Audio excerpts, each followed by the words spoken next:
Hablaremos esta noche de algunos aspectos de la independencia griega. Hoy, que el pueblo griego se encuentra también en un trance de menoscabar esa independencia. Así que, digamos que la independencia griega se produce a partir de su desvinculación del Imperio Otomano. Allá por 1820, Grecia era una provincia de segundo orden de ese imperio, ¿no? Un imperio que fue muy poderoso en los siglos XVI y XVII, pero ya en 1820 estaba desmembrándose y dos potencias se lo disputaban. Rusia era una, que quería controlar el Mar Negro y recuperar Constantinopla para la cristiandad. La cristiandad porque en ese momento estaban los zares en Rusia y eran cristianos ortodoxos. Bien, Francia pretendía tierras que vinieran a compensar las pérdidas frente a Gran Bretaña en la India y en el Canadá. En Turquía se sostenía una terrible disputa sangrienta entre musulmanes fundamentalistas y los modernizadores. Y la posición fundamentalista fue escrita por el historiador Vasif, que escribió allá por 1800 cosas como esta. Leo a Vasif. El Estado imperial no debe rebajarse a asimilar ciencias marciales de sus enemigos. El éxito o el fracaso dependen de la decisión de Dios. Las creencias de las naciones cristianas se oponen a esta idea, pues siguen la doctrina de una escuela de filósofos de acuerdo con la cual el Creador no cumple ninguna función en cuestiones específicas. Como la guerra es una de esas cuestiones, creen que el bando que posee supremacías materiales alcanza la victoria. Punto. Esto es falso. Es un fragmento extraordinario de lucidez, de poner las cosas tal cual son. Nosotros creemos en que Dios decide. Entonces, ¿qué sentido tiene que compremos material bélico? No. En cambio, ¿qué es lo que creen nuestros amigos cristianos? Bueno, creen que la supremacía material decide todo. Y esto de describir a Dios como un tipo que está ausente de las cuestiones específicas, qué bien dicho. Dios ausente de las funciones específicas. Oh, muy bien definido esto. Claro, es una locura, pero está muy bien pensado. La opinión de Vasif representaba las ideas de la mayoría, ¿no? Al menos hasta fines de la década de 1820. Muchos funcionarios modernizadores, es decir, del contrario parecer, fueron asesinados para evitar discusiones.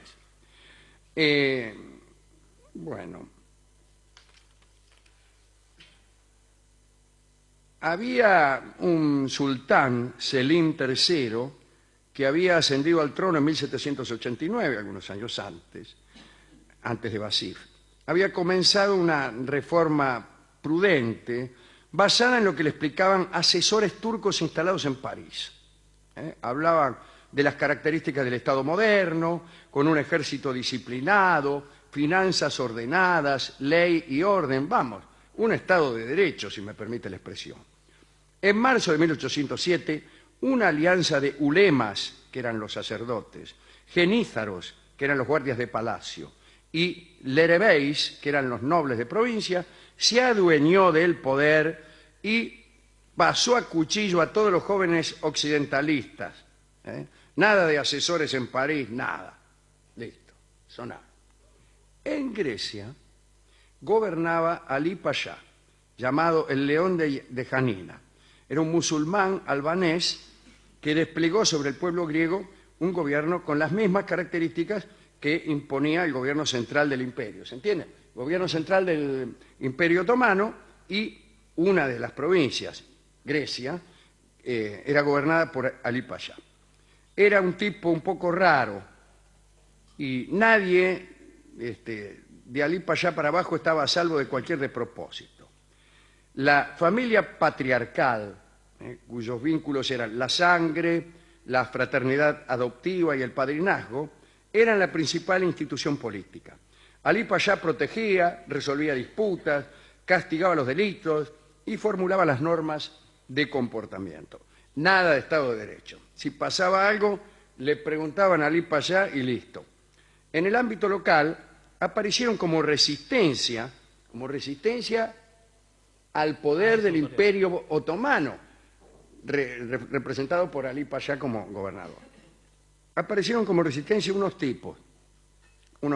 grupos de hombres griegos denominados kleft, que fueron los primeros en luchar contra el dominio turco. Eran unas pandillas de fugitivos, víctimas o aventureros que no podían prosperar en el ámbito que proponía Alí Pasha. Y entonces vivían en las montañas, le afanaban a los viajeros, a veces descargaban ataques sobre pequeñas aldeas o robaban rebaños. Una tendencia de los intelectuales del siglo XIX representó a estos klefts como héroes románticos. En cambio, en el siglo XX, los académicos empezaron a clasificarlos como revolucionarios primitivos. Erich Hobsbawm, que es un escritor revolucionario, ubicado más a la izquierda, decían que estos tipos tenían conciencia de clase. Bueno, los klefts eran originarios de familias de pastores. Cuando Alí Pasha vio este asunto, pensó cómo combatirlos. Eran los klefts muy brutales, a veces tenían algún arma de fuego, pero en general les gustaba más apuñalar. Tenían devoción por la puñalada y consideraban que matar con cuchillo era mucho mejor que matar de un tiro. Y entonces hacían eso, mataban. Y también panificaban, es decir, hacían pan. Cada uno llevaba una bolsa de cuero con harina y con sal para hacer pan. Y entre asalto y asalto hacían pan. No sé en qué horno lo harían, pero bueno. Alí Pasha vio eso, creo que lo del pan mucho no le molestaba, y tuvo la idea de conceder amnistía a los jefes de estas bandas y de alistarlos para reprimir el delito en esas regiones montañosas. Los agarró y los puso a vigilantes. Suele pasar, ¿eh? Sí. Fueron llamados armatores y actuaban bajo las órdenes de un jefe que era llamado capitano, que era capitanos en realidad, que era el jefe de los bandidos. Es decir, cuanto peor era tu prontuario, más posibilidades tenías de ser jefe de policía.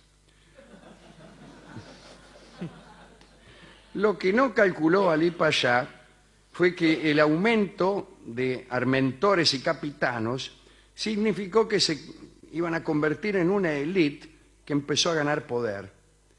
Y estos ñatos pasaron de griegos proscriptos a empleados oficiales con poder.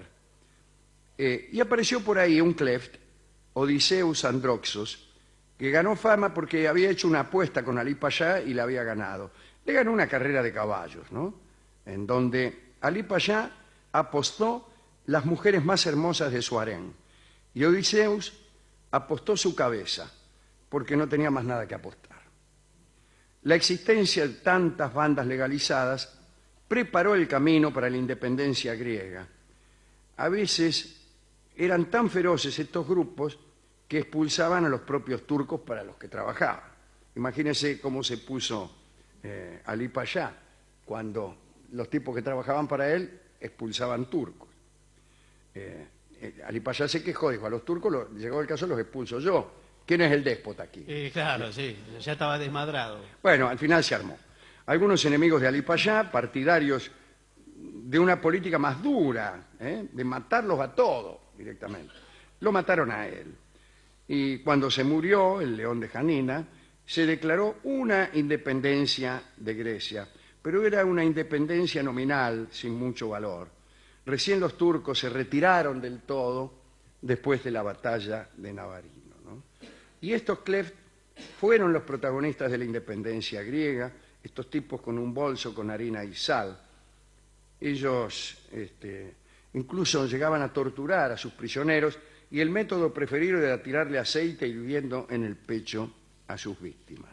En aquellas batallas que se dieron, hubo un héroe que además era un gran poeta. Estoy hablando de Lord Byron, que como saben ustedes es hoy en día un héroe en Grecia, es héroe de la independencia griega y es venerado como un prócer de la historia griega. Byron murió por ahí, no en batalla, murió, es gracioso, casi todas las biografías de Byron dicen murió en Mesolonghi de unas calenturas. No dice de una fiebre. ¿Por qué será que ninguna de las fuentes, claro, es la vieja historia de fuentes que se siguen unas a la otra, y todos utilizan la palabra calentura y ninguna fiebre? Tengo un amigo que sostiene que no es casual que no usen la palabra fiebre, porque él cree que una cosa es una fiebre y otra una calentura. Y lo que llevó a la muerte a Byron, como a tantos de nosotros, fue más que la fiebre, la calentura. Hemos ido a la discoteca y después de muchos vaivenes me han dado la milonga llamada La Puñalada, por aquella debilidad que tenían los Kleft de matar a puñalada, la debilidad por la puñalada, ¿no? Así que la milonga La Puñalada debe haber sido compuesta pensando en la independencia griega. Y nosotros vamos a escuchar esto pensando en la independencia griega, ya que posiblemente el pueblo griego esté también en este momento pensando en la independencia griega. Y si no lo está, debería estarlo. El Quinteto Real toca ahora para todos nosotros La Puñalada.